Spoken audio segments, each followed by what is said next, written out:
All right. Let's see. Ooh, We got something? I got an ad. Got an ad. Okay. There we go. Oh, All there right. we are. Look at me. Okay. So, All right.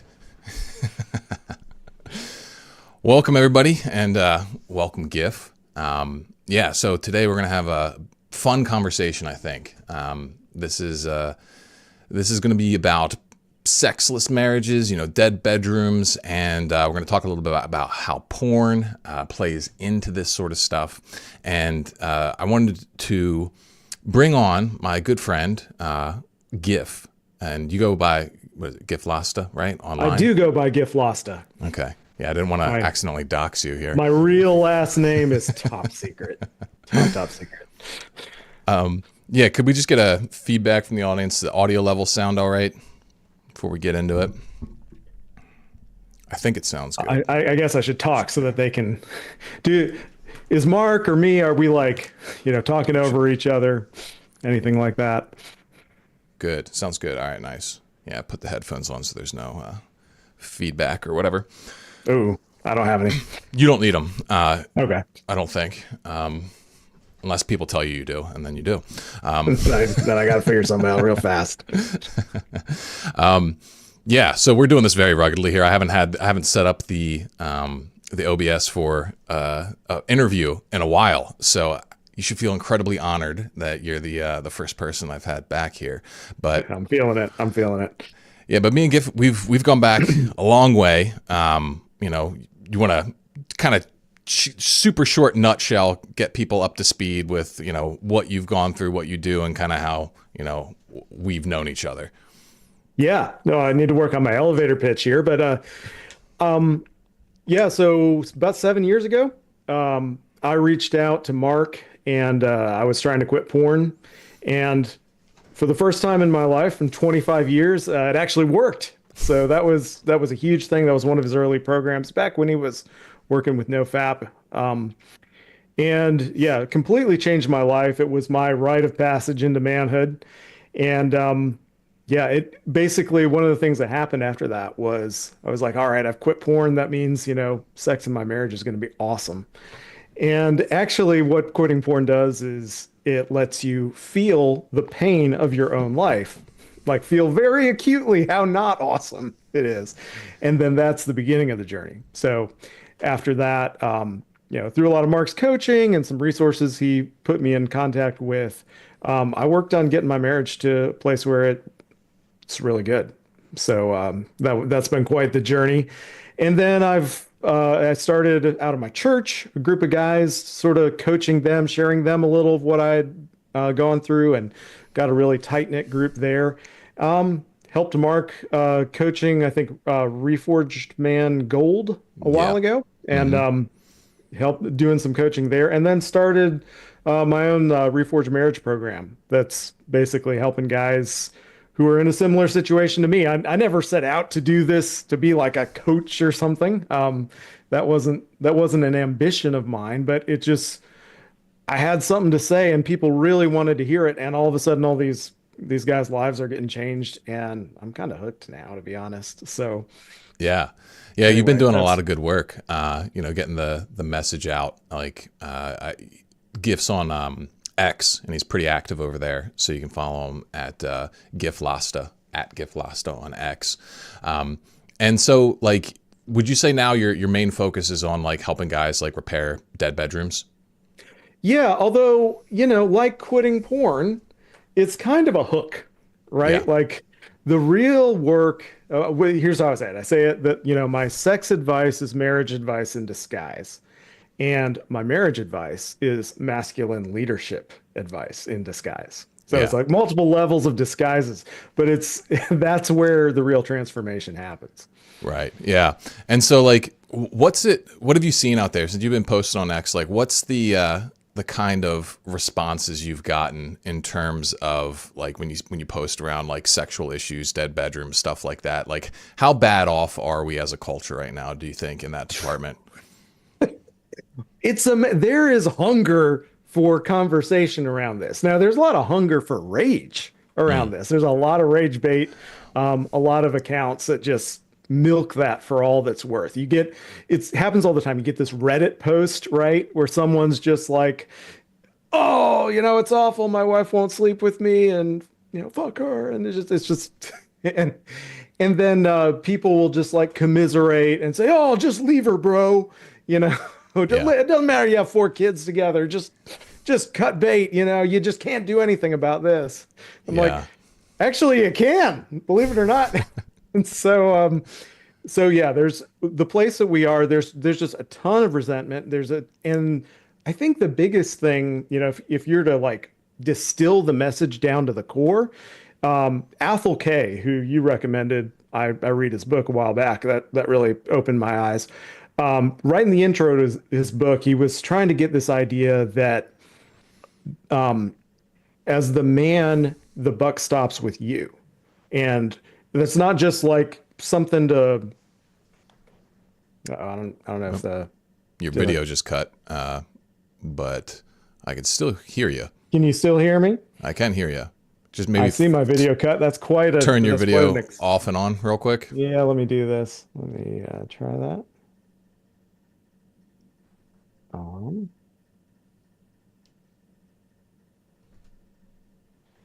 I see it. Camo. Sorry for the technical difficulties, Yeah, guys. that is unfortunate. I may be able to switch to my other camera, which is not as pretty. How's Okay. that? Yeah, we can still see you. Yeah, well, Okay. there we go. That's annoying. So, The joys of doing it live. yeah, yeah, and now I'm not even the right. Now I'm a different size head than you and all that.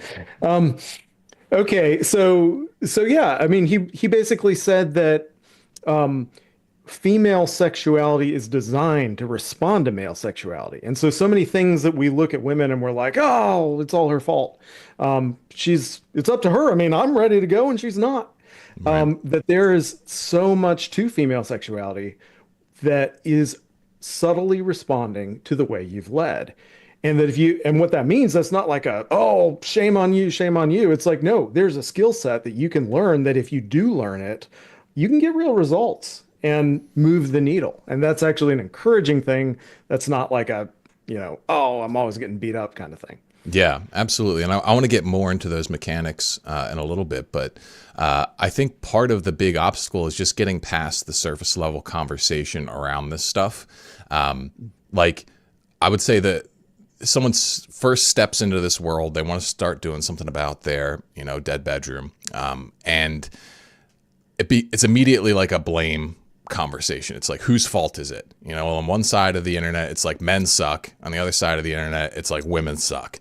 How much of that sort of conversation have you seen online? And like, what are like the big points that you see like each side sort of promoting? Oh gosh. Yeah, well, there's plenty of it. Yeah, I mean, women suck, men suck. Gosh, what are the subtle points of that Or like, communication? so it's like if we're going to summarize it, it's like men, their main grievances with women, what would they be? They'd be stuff like, you've got kind of like, I guess, some very kind of like hardcore, like the incel talking points, or like Right. modern women suck. They're all loose. They only go after the top 1% They're of all men. hoes. Yeah, they only want, yeah, if you're the 1%, and then the rest of us are just screwed. There's nothing we Right. can do. And then you've got kind of the more married guy who's like super frustrated, where it's just like, my wife just doesn't want it no matter what I do. Like, sometimes there's like this feeling of like, very strong, like rejected entitlement, where it's like they feel trapped, and this is something that I really sympathize with these guys, where it's like they're really trying to be a good husband in a lot of ways, at least sometimes, not always, but like the guys who usually make their way to me or you, they care, right? But what they end up doing, whoops, did we lose you? Oh, we got the good one back. Okay. Yeah. But yeah, so they like, they're trying, but then their wife just doesn't respond. And, then you got the whole nagging sort of situation, like that, like, trope almost, where it's like, all she does is, look at me as like someone to do stuff, and I'm never doing enough, and she's always mad at me, and she's always got a headache, and this sort of thing. So that's like, I would say, the male side. Is there any pieces you think I missed there? Yeah, I mean that's the big thing. There's a lot of resentment, a lot of just like a resentment and just I don't know what to do. Like I know, like, the feeling of being trapped. It's like, hey, especially like within like the Christian or moral circles, it's like, all right, where am I supposed to put my sexuality? Does it even have a place in this world if my wife doesn't want it? And you feel this is where guys start getting funneled toward porn, or they at least start justifying the porn that they're already doing and perhaps had been doing the entire time. And part of the problem in the Christian community too is that there's things that guys are feeling that they don't feel like they're allowed to think or say, and so we don't even have the conversation. Like what? It's just quiet. It's just quiet desperation. Well, the idea of like, well, I can if my wife's not gonna, if she's not gonna have sex with me, then what am I gonna do? I have to look at porn. And they know that's wrong. That's not something you can just say in polite Christian company, but they're feeling it. Yeah. And so, and then just plus so many of these conversations, I've had so many guys that talk to me and they're just like, since I've started doing Reforged Marriage, or since I've started, reading your account on X, I've had conversation with my buddies and they're all struggling with this, but we don't want to talk about it with people we know, right? Because it's awkward. That's worth talking about too, is like there's a big stigma against talking about this kind of thing, because if you're as a man, you admit like, hey, my wife doesn't want to sleep with me. It's kind of like saying, hi, I suck. Do you want to know where I feel the most inadequate?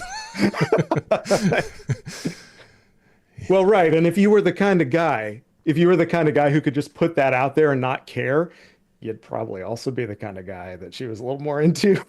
Yeah, maybe. At least it depends. I don't know. That level of confidence, that level of just like willingness to put it out there.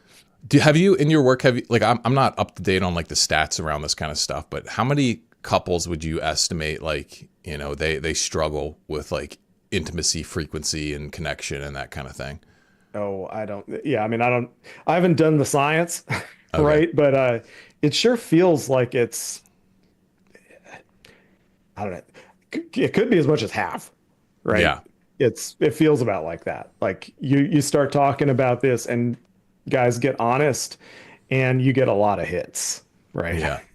Yeah. And I feel like there's probably even more, maybe it might even be higher than half is like my guess, at least intermittently, where like they go through seasons and it's just like, it's not happening in the bedroom. And so go ahead.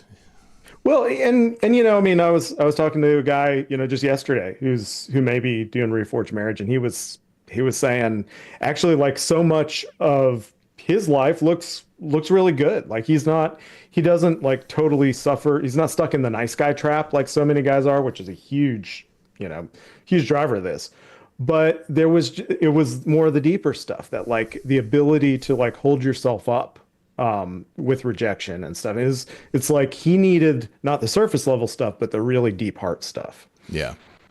Okay. Yeah. So there's many layers to this, right? There's like a very tactical layer, but ultimately it's got to come from something deeper. Well, the way I would summarize it, so if we want to tie it all up, it's and tie it to quitting porn, right? Well, I want to save that until I want to look at the female side first. Oh, okay. So like with just so that we can clear off kind of like the beginning conversation part about this. So it's like the men, this is like the stuff they're feeling and dealing with. What about the women's side of things? Because like I know like you interact with women online a lot more than I do. I don't mean that. That's not supposed to sound scandalous. I didn't set out to do that, Mark. Like I thought that's been a huge surprise to me. Like I expected, I'm talking all this toxic masculinity stuff, rah, rah, rah, putting your chest out kind of stuff that women hate, right? Except apparently they don't. At least when I do it, they're just like, oh, he's so right. Oh, if only my husband could read what you're saying. And then it gets a little awkward, right? Because it's like, I'd love him to discover me without that. But I hear a lot of this conversation. I think there's a ton of accounts that talk about this, some, sympathetically, some reasonably, some just unhinged. Yeah. But fundamentally, it's like we want men to be better is kind of basically what they're saying. Well, you've got kind of, And I guess, two sides of it, right? Like you've got the super, like, I guess the part that's been pushed by, the very feminist sort of centric media, where it's like we just want men to shut up and like get in the back of the line. And those kinds of people, I think that they're kind of, those women in particular are generally very unhappy, because if the man is like listens and does that, then they're not attracted to them. it doesn't work. It Yeah. does not work. It's a trap. Right. Right. And so this is something where I feel like women, they get really stuck in this, is where like if they're in that whole feminist camp and they are obviously trying to tell the man to be, more soft, sensitive, let the women speak and lead and all this kind of stuff, they end up, even if the man does that, they logically might like it because like, oh, he's a good feminist supporting man. But then, the desire is not there because they're not actually wired to find a passive, weak man attractive. And so like that's one side of it. But then you've got the side of the women who like want more of this like more traditional masculine sort of stance. And for those types of women, what do you like? What are like the biggest complaints they have around their husbands? Like why they struggle with them?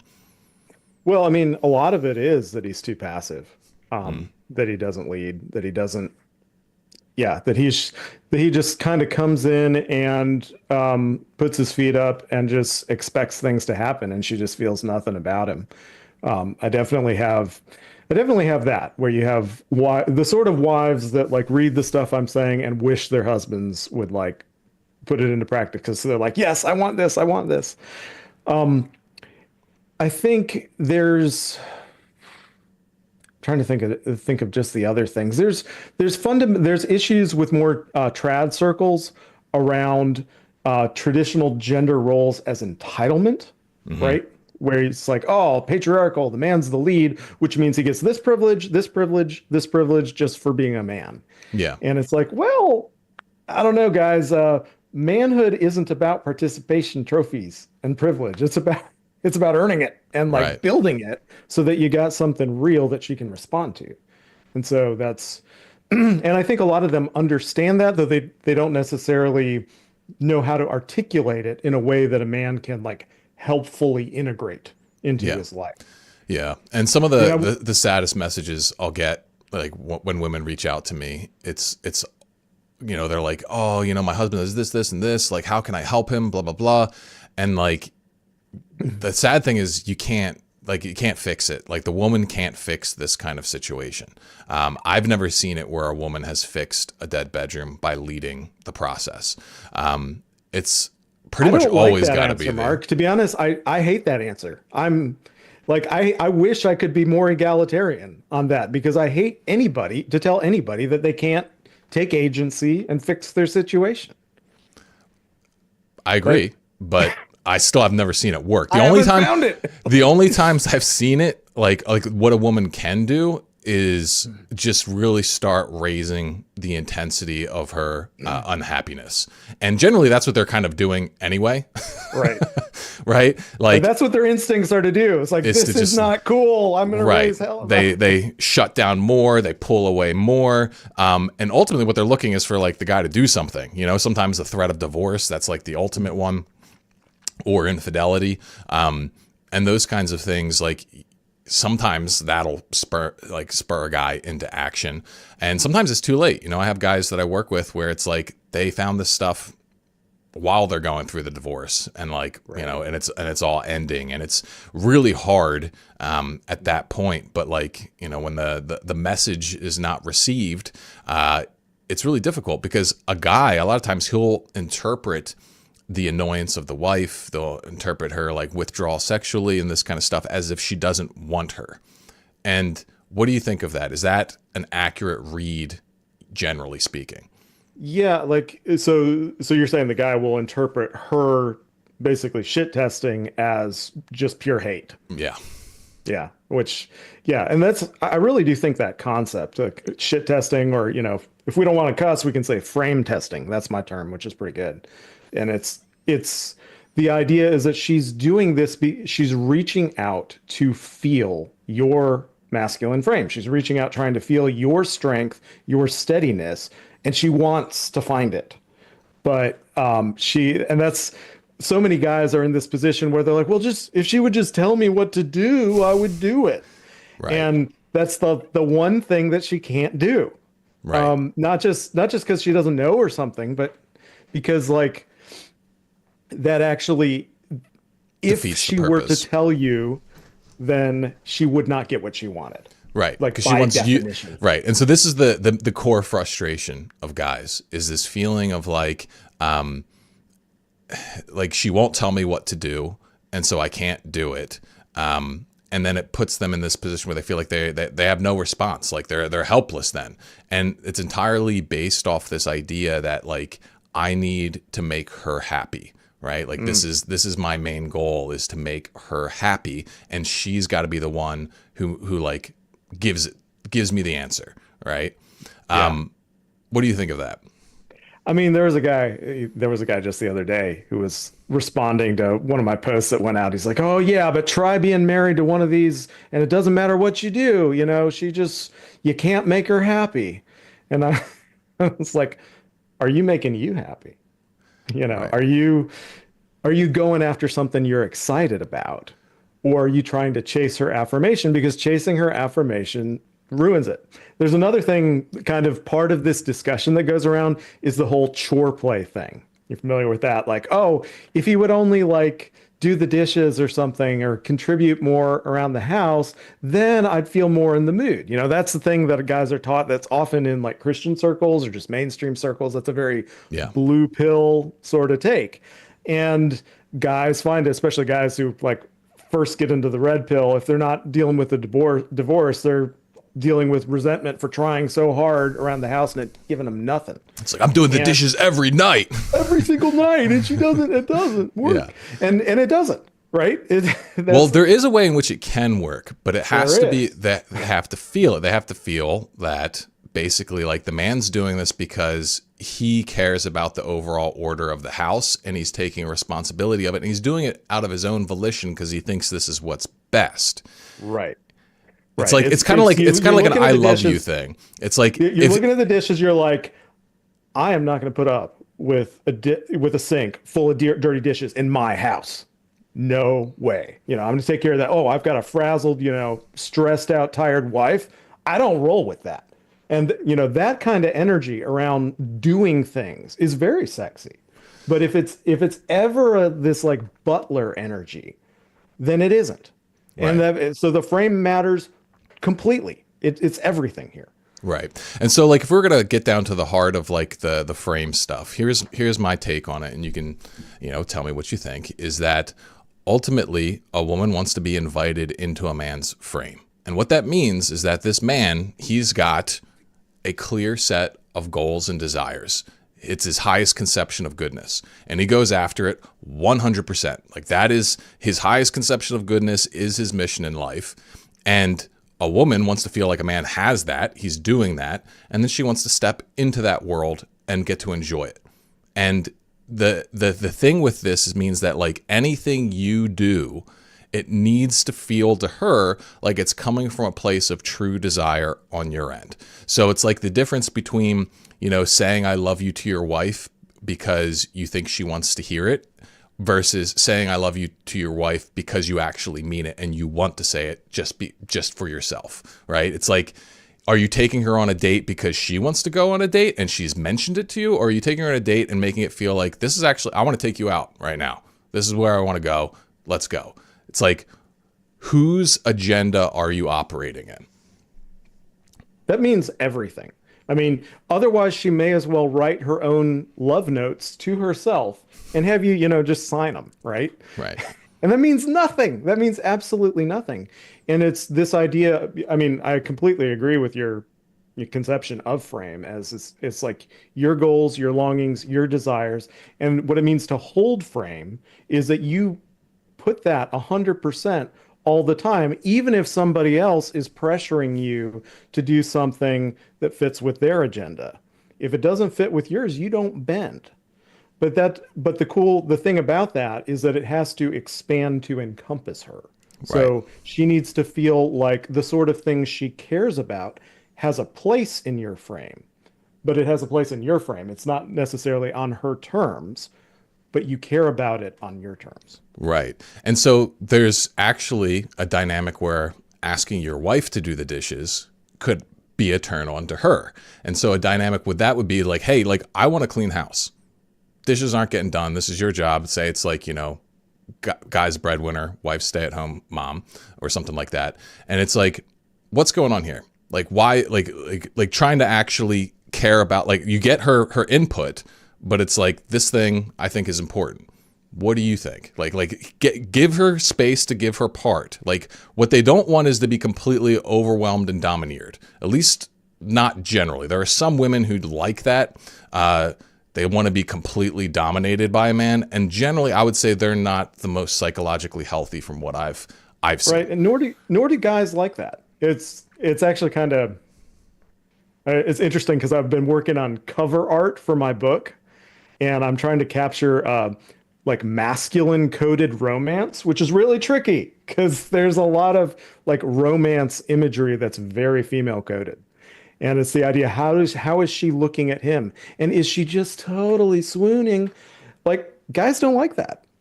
Guys, they like it when she's like someone that they would want to take with them on an adventure, right? So it's like if she's, I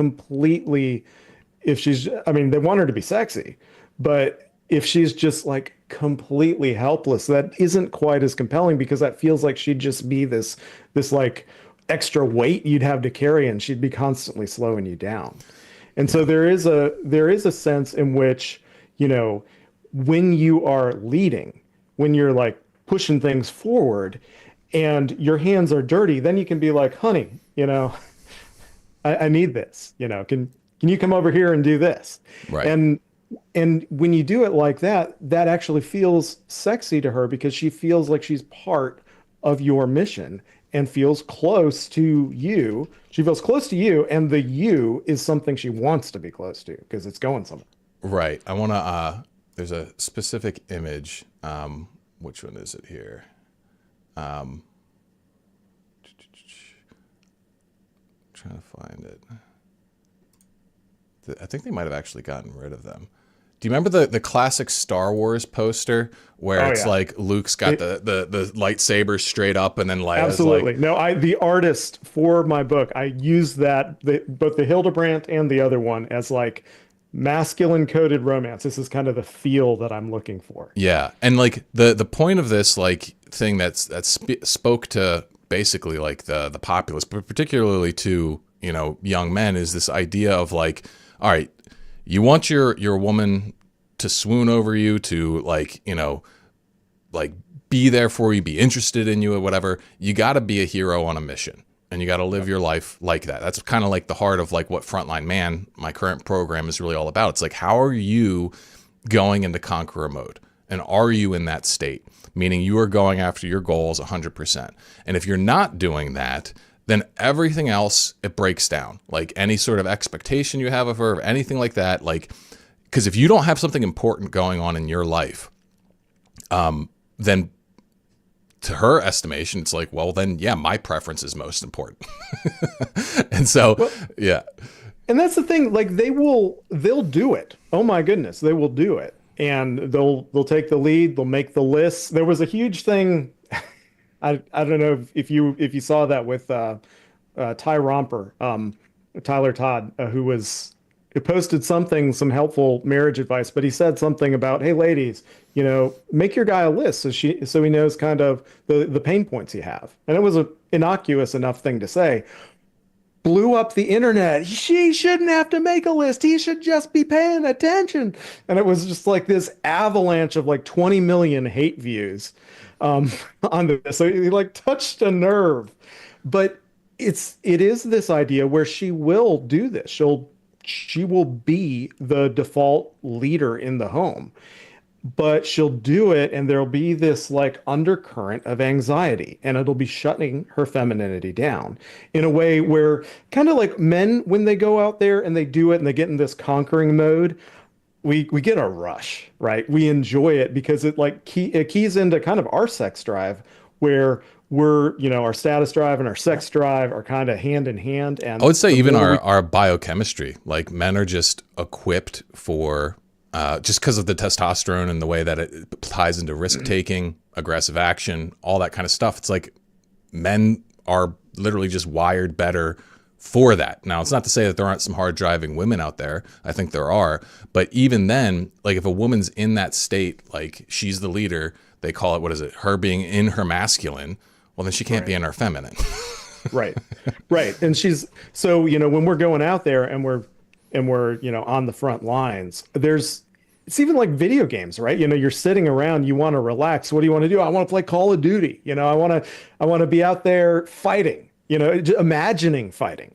And that's enjoyable to us, that just getting into the fight. Right. Whereas with them, a lot of times, even when they're go-getters, there's for a lot of women, there's this undercurrent of anxiety. It's like, I have to do this so that I'm safe. And that's a different vibe. Well, And yeah, so, because like yeah, there's actually two different like neurological states, like parasympathetic versus sympathetic. Like if a woman's in a state where she feels like she's in the act of trying to secure security, then she's not in like the rest and reproduce mode.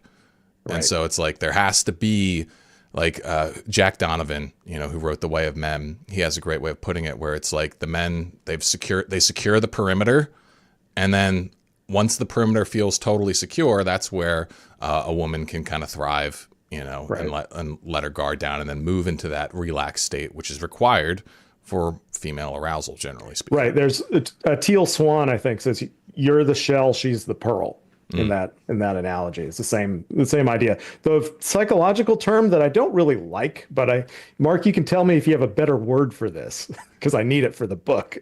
But the psychological term is containment. She wants to have this feeling of containment.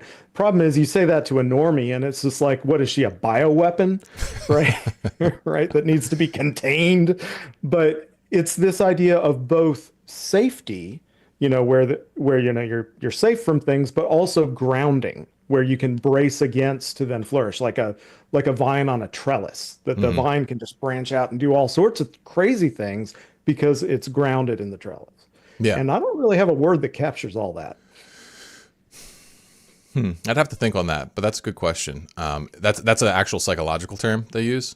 Yeah, containment is a psychological term where you go to a therapist and you can let out all your emotions and they're contained. They're not going to like do any harm because they're in this like safe space. And that's the way that a woman, especially if she's like shit testing or whatever, that is how she wants to feel with her man. And so it's the psychological term is containment. Interesting. But Yeah. Well, so let's start getting into some of the like what do we want to do? We could get into the like how porn and like just general escapism plays into things, or we can start getting into the mechanics of how to fix this. Let's do the porn and that kind of stuff first, because I think that'll be a nice tie-in then of like really laying out the problem. So yeah. like in your case, if you're comfortable talking about it, like how did porn facilitate the bad situation that you found yourself in with your wife? Well, I mean, the way that you gave me to understand it when I went through your program was that, like the line that's I think probably your best line of all of this is quitting porn is the rite of passage for the modern man, right? That one just hits because it's this idea that porn gives you this magical feel good button and you're opting out of the sort of fight that will actually improve your life. And so the way that worked in me, and when you're in it, when it's all you've known, you don't know this. Right. You're not aware of these dynamics. You're just like, well, it kind of sucks, but I get horny a lot, Yeah. and I felt like that. But the thing is, what you're actually doing is you're saying to your neurochemistry, I don't like feeling these like low status vibes in my life. I want to like go into this fantasy where I'm like King Solomon or Genghis Khan and I'm looking at my harem and I'm like, tonight I want you and you and not you and you. And you feel like you are absolutely on top of the world. And it's not just not just sexual release. It's a feeling of just everything's great. In the Right. biblical term, it would be like, Satan talking to Christ. He's like, bow down and worship me, and I'll give you all the kingdoms of this world. Right. And yeah, so And I think that's how you feel. there's a biological argument for this too, where it's like if you are reproducing like crazy, like if an animal is reproducing like crazy, evolutionarily speaking, that part of you is just going to be like, keep doing what you're doing. You're doing Yeah. great. I'm not going to give you any sort of motivation to change anything because we are passing on our genes like crazy. You must have found the gold mine here. Right. And so this is where kind of like using porn like this is you're stealing your own drive because you're basically programming your psychology to think that you're crushing it. And if you're not actually crushing it, well, then that could be the little kick in the pants that you need to start crushing it. And that was the hard part. I mean, that was key into my story, Mark, because I quit porn and it's like, okay, well, porn is the thing that's harming my relationship with my wife. And so I take out the porn and then we're going to have this wonderful, I mean, I worked so hard. It took a lot of work and it was one of the hardest things I ever did. And it's like, there should be a big reward at the end of it. And actually, what I didn't realize, there's this little intermediate step where what quitting porn actually does is let you feel your own pain. Yay. Right? Like What I would you say, get I would to feel it. clarify it even further, is that what it lets you actually feel when you get past the experience of the pain is it lets you feel your own desire. Because every pain is actually a desire. Like if you look at any pain, it's like, I want this, I want that. And once you can tap into your true desire, that's when you have real power. But as long as you're cutting yourself off from the feeling of your pain, you're also cutting yourself off from the feelings of like what you want to do. And so everything starts to feel like a slog. It starts to feel like a chore. And also you have no internal direction, which I think this is part of why guys just like, well, I want you to tell me what to do, because you don't know what you want to do, because you don't know what hurts. Exactly. Right. And that's what's sexy to a woman is as a man who does know what he wants to do. And I experienced this once very acutely when I was in the process. I think it was during the 90-day reboot. It was around day 70 or something. And I was literally at work and I was thinking, oh man, I'm so horny. I'd really like to look at some stuff. I'd just, go for a walk or something, pull out my phone. And it was something you said. It was like, dig, get curious with this. Ask how you're really feeling. Try to see where your desires really are. And for the longest time, I was like, yeah, that sounds like a bunch of pie in the sky stuff. I know what my desires are, right? I want to look at porn. That's what I want. And it's like, well, no. Is there something that's being masked as something else? And I actually sat. I was like, well, actually, to come to think of it, there is this like task that I'm trying to do, and I can't do it because some core decisions aren't being made at work. And they're not being made because the last time we got the stakeholders in the same room, they had a big argument.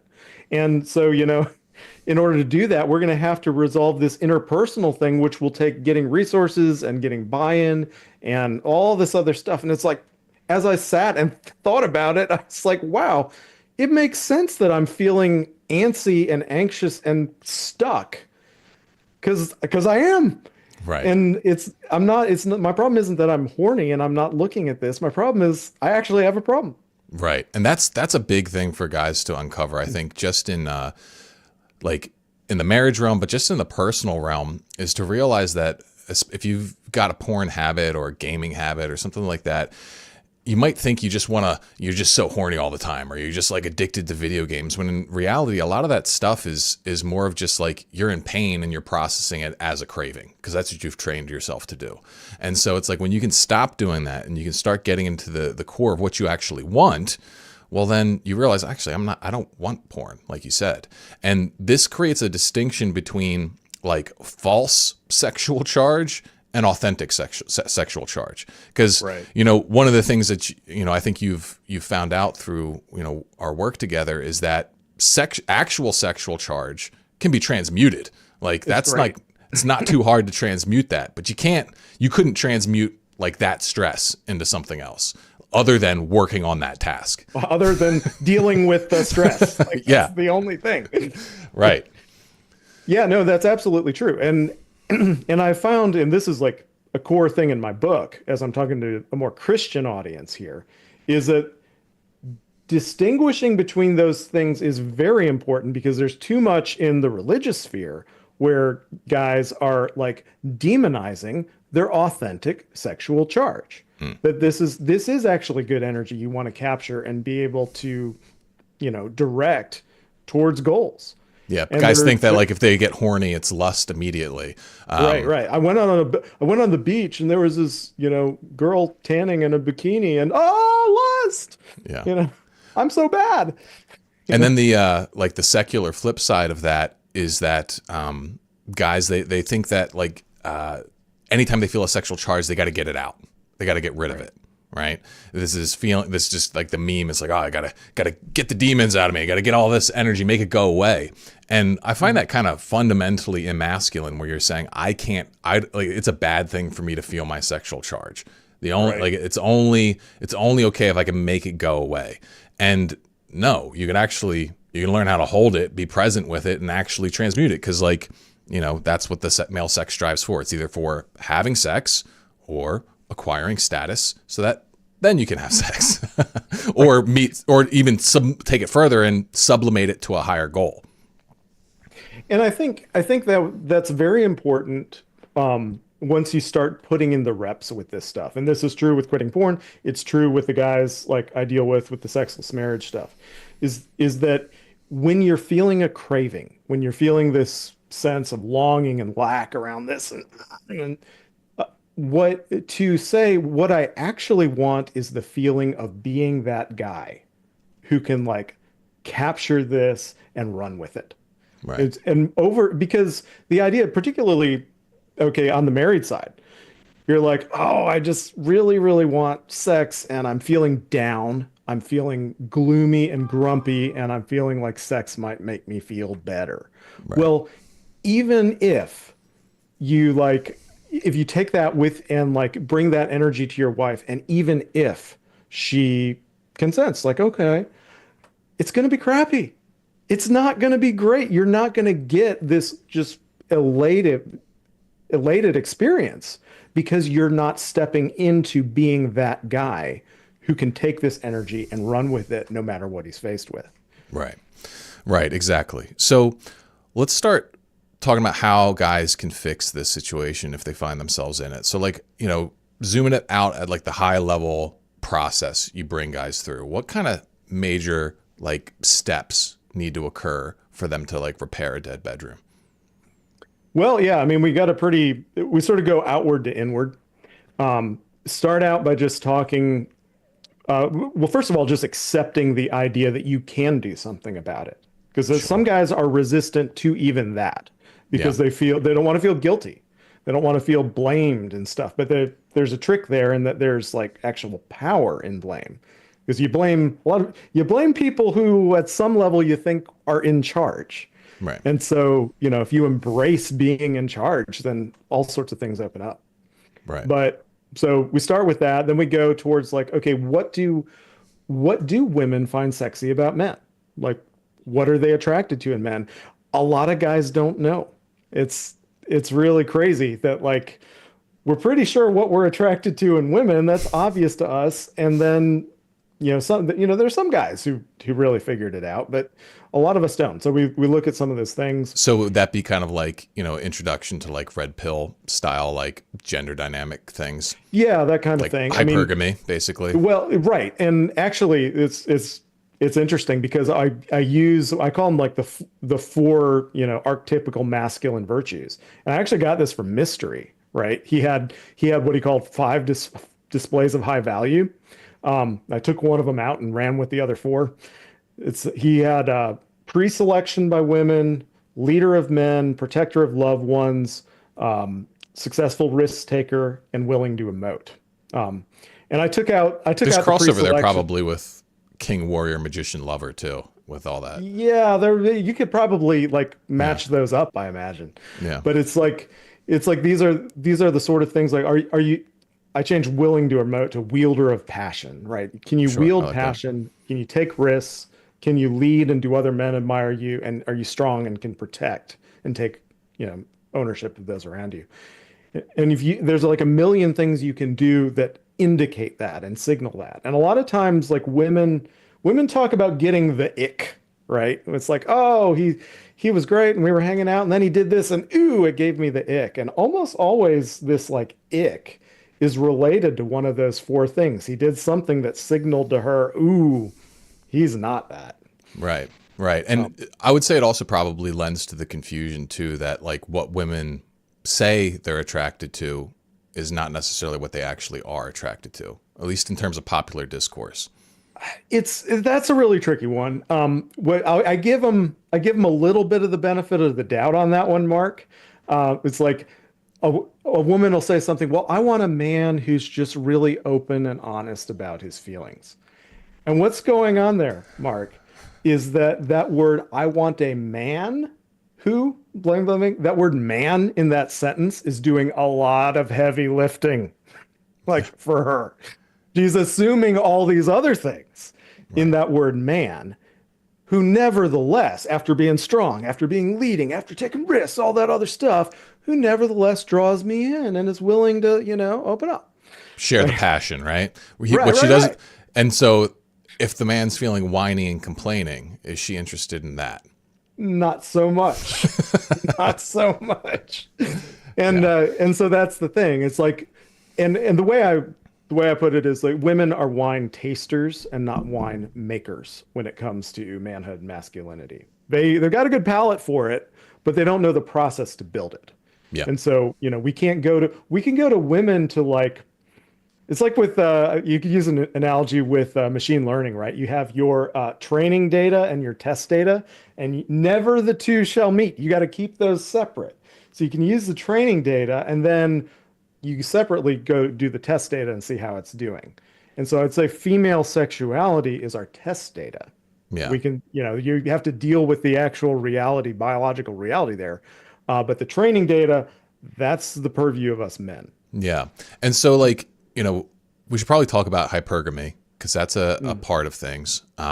So that hypergamy, like if you just look at men and women on like a raw instinctual level in terms of sexuality, men have a more polygamist instinct where, one man wants to reproduce with a bunch of mates. And we can do that because of the way our equipment works. Like one guy can impregnate a bunch of mates, right? So it makes sense that that's what the drive is Small for. town over the Right. course of his life. He could, yeah. Yeah. But then women, since they can only carry typically one child at a time, minus triplets or whatever, basically it's very costly for them to reproduce.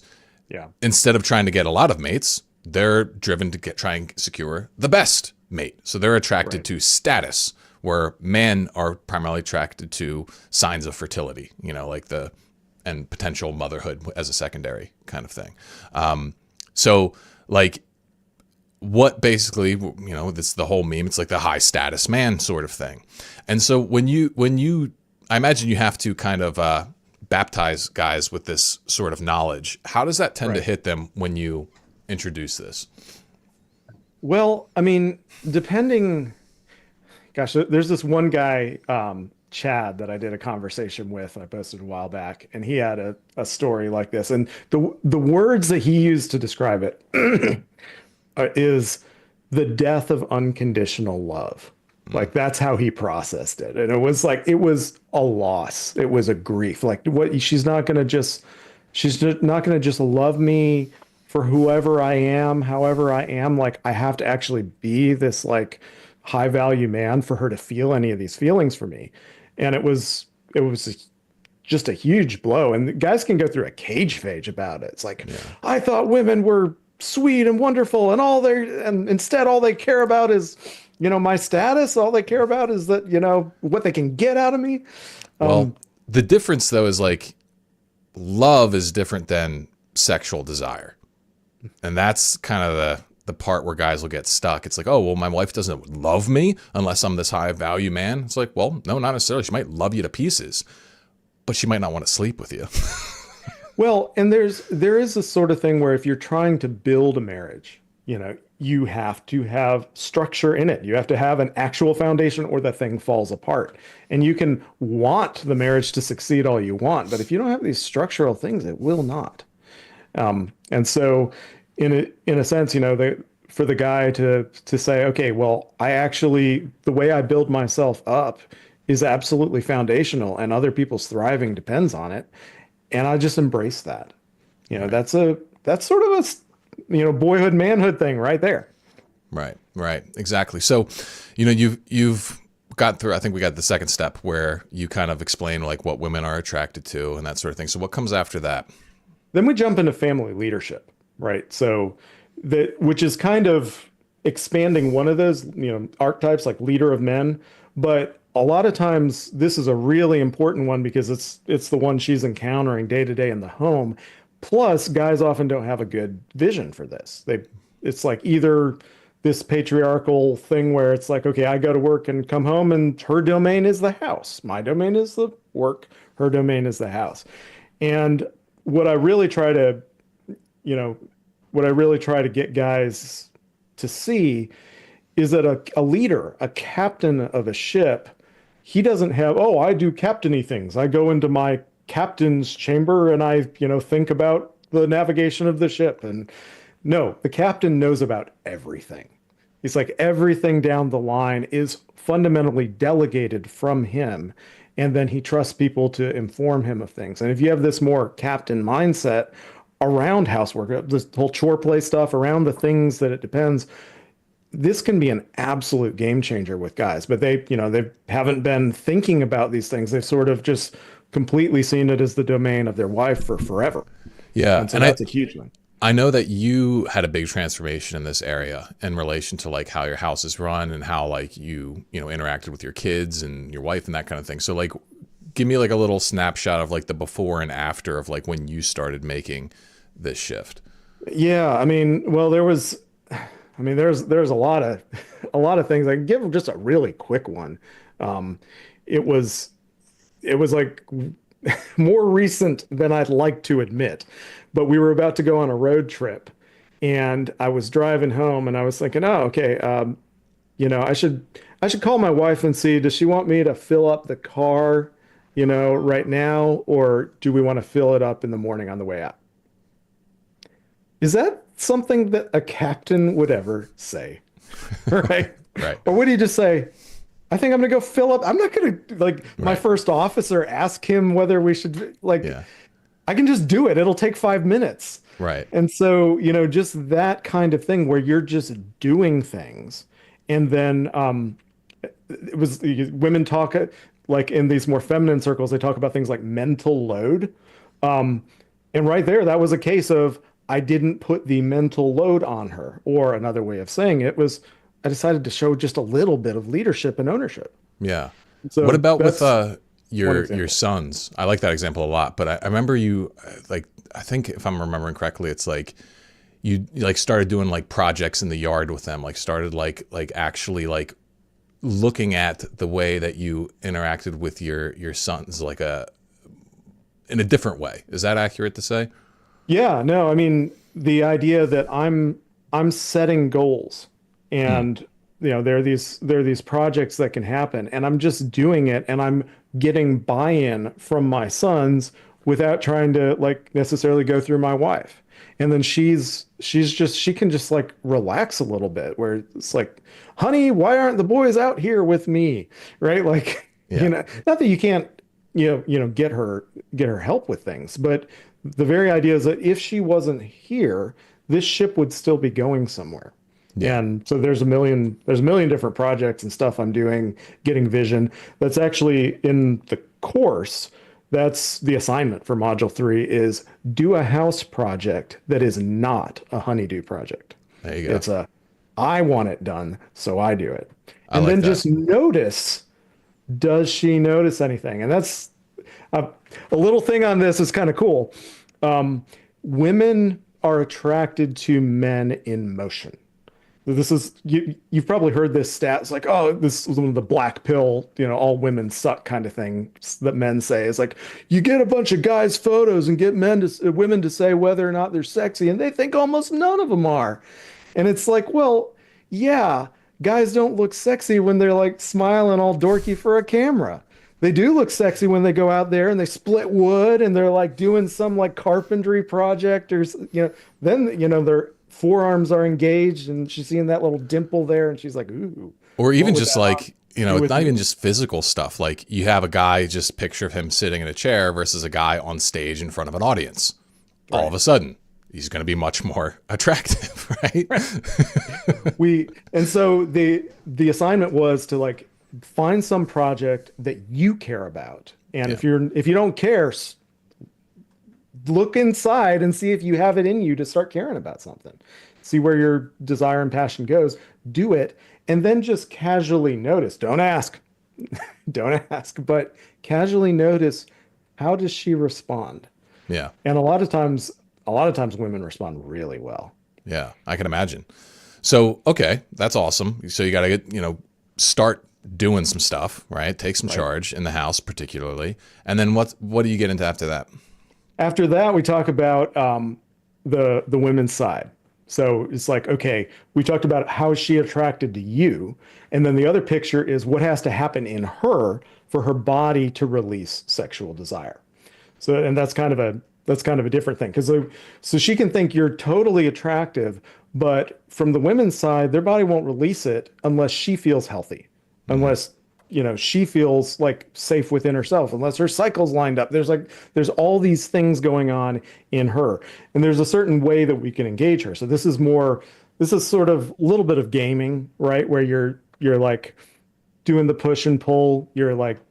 You're acting decisive and then you're pulling back to give her space for her agency, sort of the cadence of a dance, Hmm. that kind of thing. Like a lot of guys don't know about any of that and they don't know how to use it. Yeah. But And compare, go ahead. keep going. I was just going to say, so like one of the things that I've run into, and I've seen in guys, it's like this, sometimes there's nothing that you can do if it really is kind of a her problem situation. Like, do you ever have guys where like the wife might have like mental health issues or like physical health issues and like the guy needs to figure out how to deal with that? Yeah. Yeah. No, there's the the problem that I run into from the outset is most guys kind of assume by default that that's the problem, Right. when Which, that's more like, 1 out of 10. yeah. Right. But now it is true with that 1 out of 10 that there is some stuff that she has to work through. And you want to make sure she's got the room to do that and she has the support to then be able to do that. But in module 4, I'm talking more about just the mechanics of Sure. femininity and how, like, one of the things, this is the big example is a lot of guys will do what I call boiling the frog, right? Where, this is supposedly not true, by the way, which has always seemed a weird thing that if you put a frog in a pot on the stove and you like heat it up slowly because they're cold-blooded, they won't notice and they'll just get cooked. Um, Actually, I've heard that's not actually true, but for the longest time we believed that. And a lot of guys try to do that with like coming onto their wives. They're just like, I'm just gonna rub her back, and I'll just bring my arm around here, and I'll touch the side of her breast, and then come back. This like Super. keeping plausible deniability, right? Oh Yeah. no, I wasn't thinking about that. Yeah. Women hate that. They hate it. Yeah. I've literally seen like women cringe up because they know what's coming. They know what's happening. They just like it's I guess probably one of the biggest things is that it seems kind of cowardly, right? Like it Yeah. seems it's just not direct. It doesn't communicate desire. It communicates desire in like a passive way where it's like, "Hey, I'm waiting for you to pick up." And it's like what's a better alternative? Yeah, yeah. Well, the thing is, you need both opposite extremes of that. Okay, so you need to be more direct. You need to just own it and put yourself out there and just be very upfront with your desire. And then you need to pull back and make space for a response. So it's both more like overpowering in the sense of like you're being really, really direct, and then more respectful to her agency as you're like, all right, I've taken my step of the dance. Now it's your turn. Right. And that's much more that sort of I use the example. I like it. It's kind of silly, but it's like starting a two-stroke engine. You're going vroom and then vroom vroom and laying back. You don't want to choke the engine. And so but you do want to take decisive action, and it's like revving up her engine is what you're doing, as opposed to just this kind of slow and steady push. Yeah. And so what do you say to the guy who's like, this is so much work. Like, like Oh, is it hard? yeah. Like, no, I mean, a little bit. I'm feeling a little bit because depending on their attitude, it's fundamentally the answer to, oh, this is hard and it's a lot of work is what do you want to be? You know, do you want to be a guy who's good at sex? Does that interest you? And does that inspire and excite you to develop this skill? Or do you want to be bad at it? Because you can be bad at it. I mean, sometimes we're bad at things. I'm not good at It could even be seasonal. Sometimes you just be like, yeah, I don't feel like playing this game right now. Like you need all this to do it. I got other stuff that's more important. So it's like, but I mean, even that though, that's fine. And you can actually use that energy, right? The guy who's just, just straight up with his desires you can actually get a lot from that. But the idea is it's actually a lot of fun. It's actually fun to know that, you can flirt with her and pull back. You can like kiss her, and squeeze her butt and then like walk on and like do something else. Is that so hard? That's not hard. That's fun. It's flirtatious and it's a joy. And it's just nice to know how they work. yeah. Yeah. Okay, cool. So do you have a step beyond that? Yeah, the step beyond that is really the huge one where it's like, okay, everything I've described is sort of the lay of the land. And then the big one after that is like, yeah, but the problem's in here. The problem is my own inadequacy, my own feelings of like, if she rejects me, then I suck. And and so what I'm going to do is I'm not going to even try. Yeah. Because then I'll feel rejection. And the thing you have to do there is you got to go deep into that energy of your desires and just own them and love pursuing and expressing them regardless of the outcome, getting more into that mindset. Yeah. So would you say is that where all the handling of shit tests like comes into things? Well, so I mean, the handling of shit tests in a sense was much earlier and sort of the leadership and all that other stuff, just knowing the lay of the land. But but it reinforces that because it builds your frame in a much deeper way. Yeah. You and can't, yeah. Because I would say that's the big critique I have of popular red pill stuff is that a lot of it's very tactical and surface level where it's like behave XYZ way, but it doesn't actually get down to the heart of the matter. It's like a man can behave like he's in frame without actually being in frame. Like the entire thing's a performance and deep down he's like desperate and terrified and, etc. right. And then like the shortcut is to just become kind of sociopathic in a way and just being like, I don't give a shit about what anyone thinks. And it's like, well, you can have success, at least getting laid with that mentality. I mean, there's sometimes women find sociopaths very sexy. Like you see how many guys get love letters while they're on like Murderer's Row and shit like that. It's like, yeah, certain percentage of women will like that. They like the idea of the dangerous man.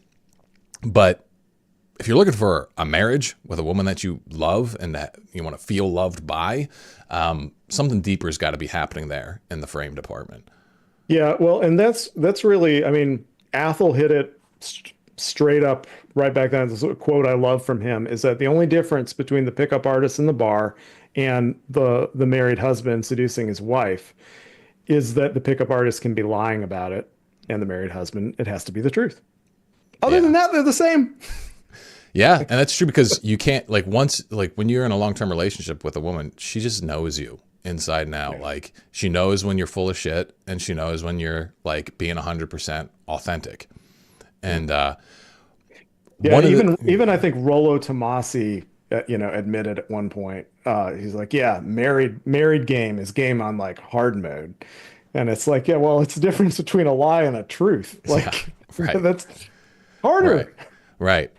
And so here's an interesting thing that I've run into with guys is like, as I introduce them to these sort of concepts, What they get terrified of is the confrontation. They're afraid of starting this thing. Like if they are living, like a lot of guys who fall into the sexless marriage sort of scenario, it's like either they're bitter and angry and they're, just mad at their wife all the time. But I would say the majority of them are more actually afraid of their wives. Yeah. And they know that if they start putting their foot down on what they legitimately want, even if it's done very respectfully and, interested in the other side's opinion, if they're afraid of like, shoot, this is going to bring out the dragon. And Yep. the reality is sometimes it will. So what's your thoughts on that whole situation? Oh man, there's tons to that. I mean, part of what we do to help get around that is like these, even though these situations are terrifying when you're going through it, boy, are they fun to workshop when you're not. They are. When the other guy is like, oh, but my wife said this and it totally shut me down. I was like, oh, you should have said this, and it's like, it's very like, it's cool community aspect, right? To do that. But a lot of times guys don't realize that just having the ability to have the argument, even if you lose, even if she doesn't buy any of it, the very fact that you've just had it can be all that ever needed to happen. Um, you can have an argument with a woman. She can say, you're totally full of it and you're awful and I hate you. 2 days can go by, and then she gets to where she might do the thing that sparked the argument, and she doesn't do the thing.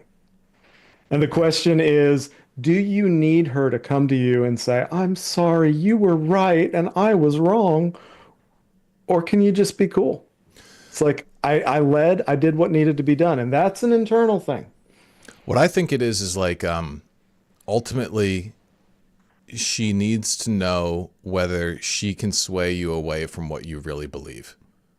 Right. Because if she feels like she can convince you to do something and concede on a point you don't actually concede on, then that's a display of weakness. And then if she could do that, probably someone else can do that. Anybody else. That's yeah. Shit testing 101. That's Right. what's motivating it. Right. And so it's like one of the things that I think guys have to get comfortable with, especially if they're climbing out of kind of like a dead bedroom scenario, is being willing to be firm in what you really think, even in the face of like a bad argument, and not backing down from it. Like, at least not where, like, because sometimes you'll have an argument and you'll hear things and then like you might modify your stance because you have new information and now you think something else is better. So you got to be able to do that too. But like at the end of the day, are you doing and pursuing what you think and want the most? Right. So that's scary for a lot of guys, and realizing that, like, I guess like my advice is like, don't be afraid of that, because then otherwise you're going to live your whole life afraid of being who you really are.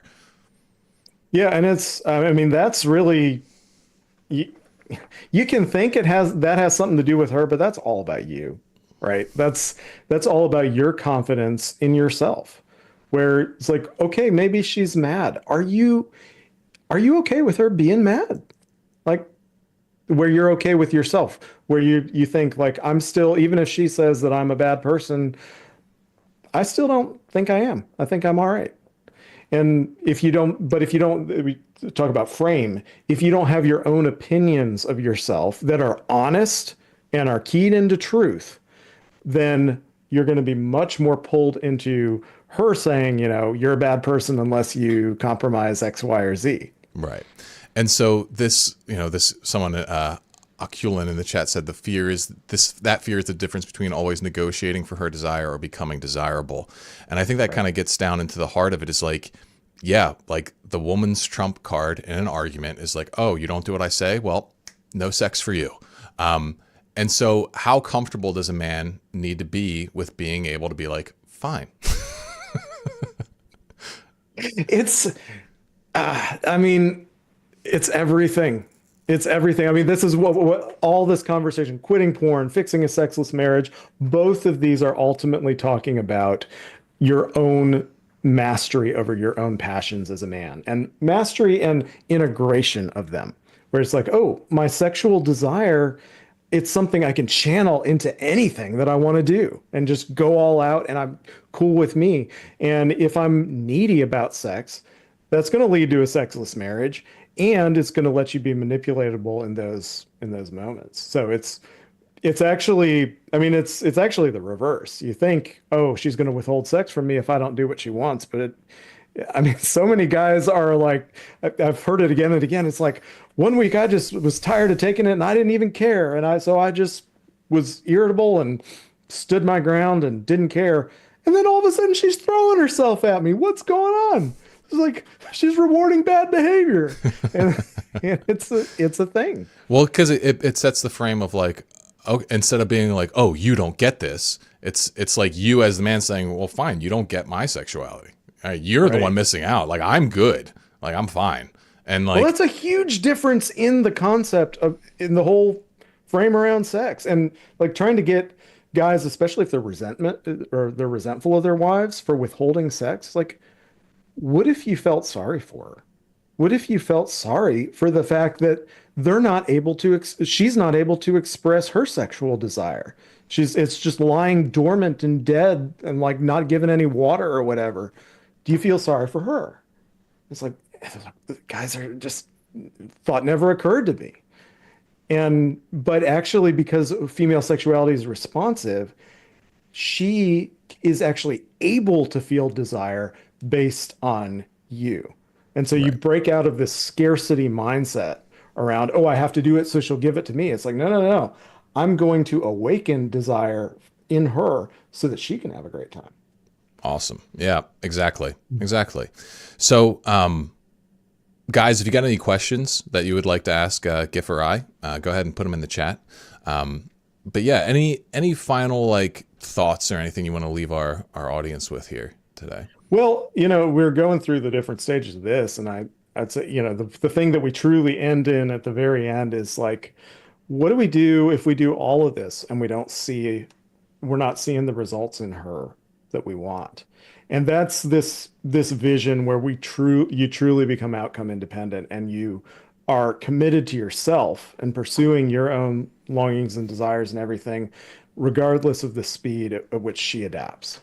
And that ends up being, just I And don't know, maybe talk very about that. Like, how long did it take for you between implementing these changes to seeing a big shift in your wife's behavior?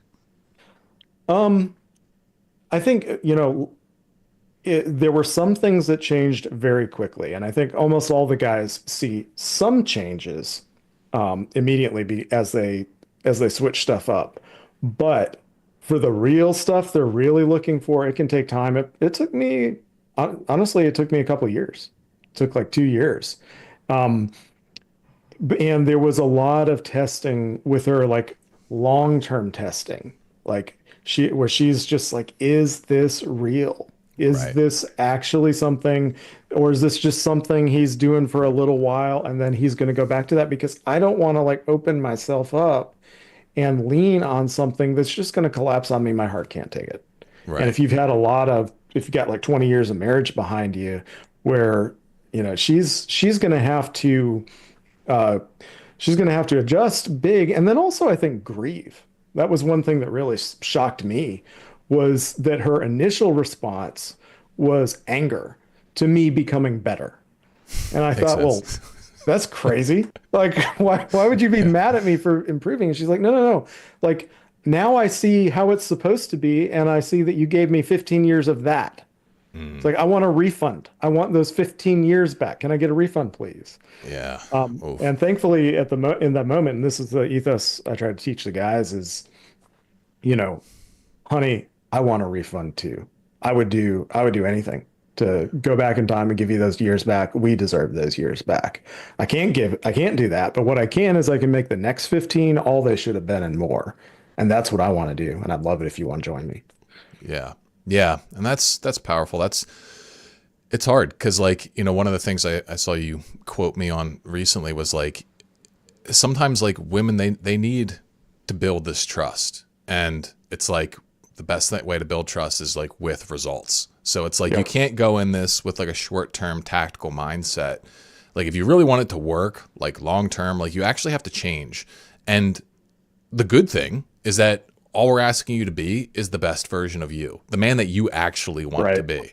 So it's like you have to take your own like hero's journey seriously. And like anything that's half-assing that is just going to lead to half-assed results. So it's like, you really want the change, you got to go all in on becoming, unleashing your apex potential pretty much. And that's the real answer, Mark, to that other question of like, oh, this sounds like a lot of work, right? This who has got the time to learn all this? Well, fundamentally, it's about learning how to be, the man that you admire and are excited about living as. And 100%. why wouldn't you want that? Exactly. Exactly. So, we got a question here from Oculin. He says, tips for addressing this topic in conversations with a Christian audience, like a men's group where some may be defensive about the lack of intimacy in their own marriages. Or even view a sexless marriage as a strength when Yes. avoiding newly married guys. Oh yeah, well, I'm writing a book about it, sort of.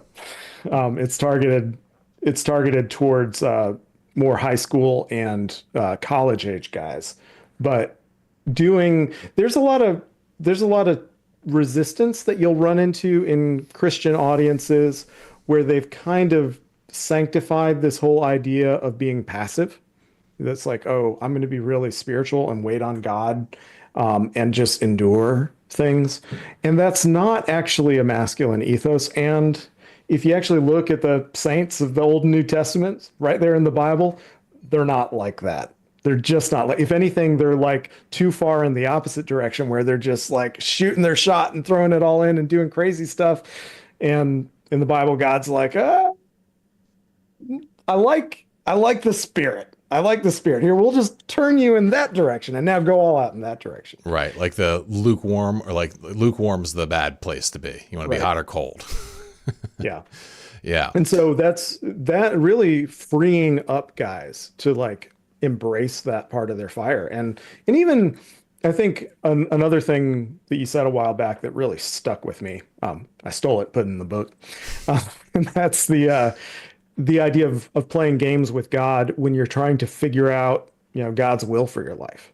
And the idea is that for so many in Christian circles, they're like, well, I'm just going to wait and see what God does, and then he'll reveal to me his will, and then I'll do it, and then I'll succeed.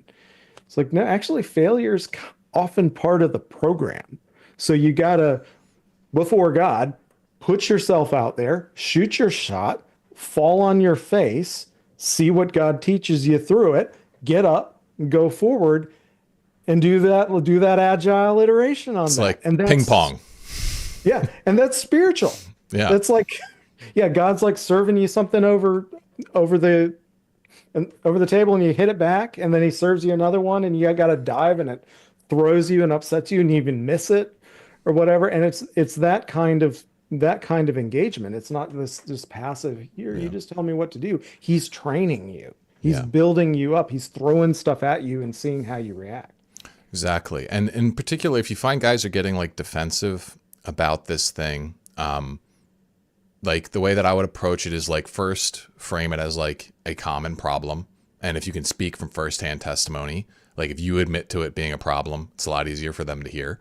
And then on top of that, like force guys to get real. Cause like in Christian spheres, particularly, guys, like they have what they think they're supposed to think and then what they actually feel.